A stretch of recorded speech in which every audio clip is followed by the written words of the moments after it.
너도 숙청, 너도 숙청, 너도 숙청. 너도 숙청. 숙청에 장인이 있다면 그것은 스탈린을 두고 하는 말일 것입니다. 스탈린은 1933년부터 1938년까지 단 5년 동안 160만 명을 숙청했습니다. 숙청이라는 뜻이 꼼꼼히 청소하다, 정화 이런 뜻을 가지고 있고 더러운 것을 깨끗하게 하는 의미를 가진 단어입니다. 하지만 지금은 정치적 반대파를 제거하는 뜻으로 사용되고 있는데요. 스탈린은 너무 많은 숙청을 하는 바람에 사람들은 그를 조지아의 인간 백정으로 불렀습니다. 그럼 스탈린이 통치하던 소련에서 스탈린이 어떻게 소련의 인민들을 숙청했는지 한번 알아보겠습니다.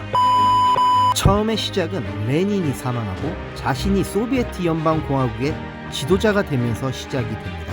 스탈린은 서기장이 되자마자 자신의 정적들을 숙청하기 시작했는데 이제 막 권력을 잡은 스탈린은 자신이 잡은 권력에 반기를 들거나 반기를 들었거나 반기를 들 것 같은 사람들 모두 숙청하기 시작합니다. 여기서 웃긴 건 자신에게 지금 반기를 들고 있거나 과거에 들었던 사실이 있는 사람들에 대한 숙청은 어느 정도의 이해가 가지만 앞으로 자신에게 반기를 들지도 모르는 사람들까지 숙청해버린 것입니다. 한마디로 일단 의심스러우면 모두 숙청을 했다는 것입니다.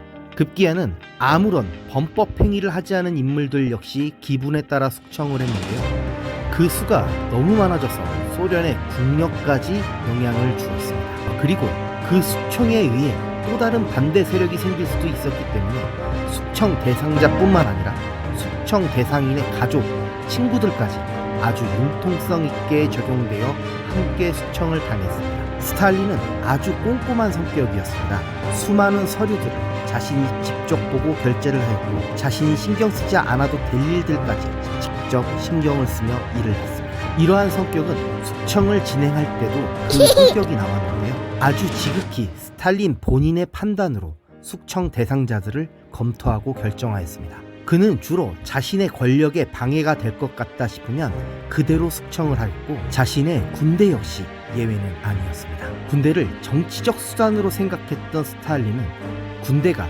만약 자신을 배신한다면 언제든 자신을 끌어내릴 것이라고 생각하고 있었습니다. 그래서 유능한 지휘관들도 숙청 대상에 올랐습니다. 후에 독일과의 독소 전쟁이 터지고 전쟁 초기에 독일의 속수무책으로 밀리게 되는 원인이 되고 맙니다. 스탈린은 인민의 적이라는 애매한 죄목으로 숙청을 하였는데 스파이 혐의 등으로 재판을 받고 대부분 처형되었습니다. 대숙청의 기간 동안 고문과 사형 등으로 집행된 인원은 68만 명에 이르며 이에 간접적으로 굴라크 등 강제 노역과 질병으로 사망한 인원의 수는 120만 명에 이를 것으로 현대에는 보고 있습니다. 스탈린의 숙청은 단순히 개인들에게만 벌어지지 않았습니다. 소련에 속해있던 수많은 소수민족들 역시 대숙청의 일환으로 박해를 받았는데 직접적으로 학살이 자행된 경우도 있고 강제 이주를 통해 소수민족을 박해하였습니다. 이 경우는 직접적인 숙청이라 보기는 힘들지만 자신의 통치에 반기를 든 반란이 일어날지 모른다는 불안에서 시작된 것이기 때문에 숙청의 한 부분으로 볼 수 있습니다. 강제 이주 당시에도 수많은 희생자를 낳았고 현대에 와서 영토 분쟁 등으로 또 다른 희생자들이 나오고 있습니다. 뭐 이쯤 되면 숙청하려고 서기장이 됐나 싶을 정도로 그런 스탈린의 숙청에서 안전한 사람은 없었습니다. 자신의 최측근들 역시 스탈린의 변덕스럽고 독단적인 판단에 숙청의 대상이 되곤 했는데요. 스탈린의 대숙청을 열렬하게 수행하던 NKVD 요원들과 그의 수장 역시 끔사를 당합니다. 나중에는 NKVD의 인력이 부족할 정도였는데 당에서 가장 중요한 기관 중 하나인 NKVD에서 공산당원이 아닌 비당원인 사람까지 써야 할 정도였습니다. 여기서 NKVD는 소련의 내부의 치안과 방첩 등을 담당하는 조직인데 후에 푸틴이 근무하던 KGB의 전신이 되는 기관입니다. 숙청의 도구로 사용된 기관과 기관장조차 숙청해버리는 당신은 부정. 스탈린의 숙청은 스탈린 집권기 내내 이루어집니다. 당내 유능한 간부들 역시 조금만 두각을 나타내면 모스크바로 불러다가 암살을 하곤 했습니다. 자신의 권력에 도전할 만한 인물로 성장할 것 같다 싶으면 싹을 잘라버리는 것입니다. 결국 스탈린의 주위에는 아첨꾼들만 남게 됩니다. 아무도 스탈린의 의견에 반대를 하지 못하게 되었고, 스탈린의 기분을 맞추는 것만이 자신이 살 수 있는 길이기에 스탈린의 의견에 박수만을 보내야 했습니다. 스탈린보다 더 좋은 생각이나 계획 역시 입 밖에 나왔다간 스탈린의 기분을 나쁘게 할 수 있었기에 좋은 의견이나 계획은 절대 말할 수가 없었습니다. 스탈린의 대숙청 이후 소련에는 무척이나 경직된 사회가 될 수밖에 없었습니다. 모두가 모두를 감시하고 숙청의 대상에 들어가지 않기 위해 눈치를 보는 사회가 되었습니다. 스탈린의 당의 지침과 교범에서 벗어나는 행동을 할 수가 없었으며 아무리 급박한 상황에서도 융통성이라고는 찾아볼 수 없는 국가가 됩니다. 이런 상황은 소련이 전쟁을 치르면서 그 결과가 더욱 치명적이었는데요. 한 가지 예로 이제 막 독소 전쟁이 터졌을 때 일입니다. 독일의 공격을 받고 있던 최전선의 소련군은 무전으로 우리는 공격받고 있다. 어떻게 해야 하는가? 라고 무전을 급히 상급 부대에 보냅니다. 하지만 상급 부대에서 돌아온 답변은 너희들 정신이 있는 거냐? 왜 아무로 불구하지 않는 거냐? 아무로 다시 불구하라. 라는 무전이 들어왔습니다. 이 무전 내용은 소련을 침공 중이던 독일군이 소련군의 무전을 감청하다 들은 내용으로 공격을 당하고 조금이라도 빨리 행동해야 하는 상황에서 서둘러 명령을 내려주기는커녕 왜 절차대로 보고하지 않느냐고 나무라고 있으니 전쟁을 제대로 수행할 수 없을 뿐더러 막을 수 있었던 전력 손실도 생겼을 겁니다.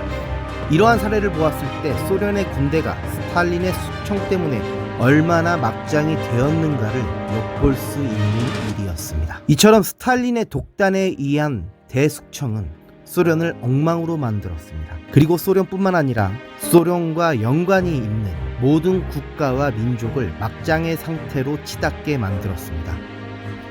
소련의 영향으로 공산주의 혁명을 통해 집권한 다른 국가들 역시 당과 당의 지도자에 의해 숙청이라는 행위를 애용하게 되었고, 스탈린을 본받아 혁명이라는 명분을 앞세워 거리낌 없이 숙청을 하곤 했습니다. 또 그렇게 숙청이 이루어지는 상황이 당연시되자 사람들은 인명의 소중함에 대해 무감각해지기 시작했습니다. 대충 한두 명 처형당하는 것은 별것 없어 보이기 시작하죠. 공산권 특유의 인명 경시 사상이 더욱 또렷해진 것입니다.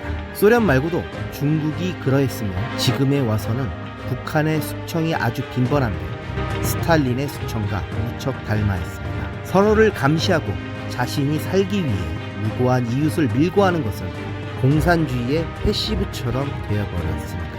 이렇게 숙청에 대해 진심이었던 스탈린은 죽는 그날까지 오늘은 누굴 숙청할까라는 생각을 하다 눈을 감았을 것 같습니다.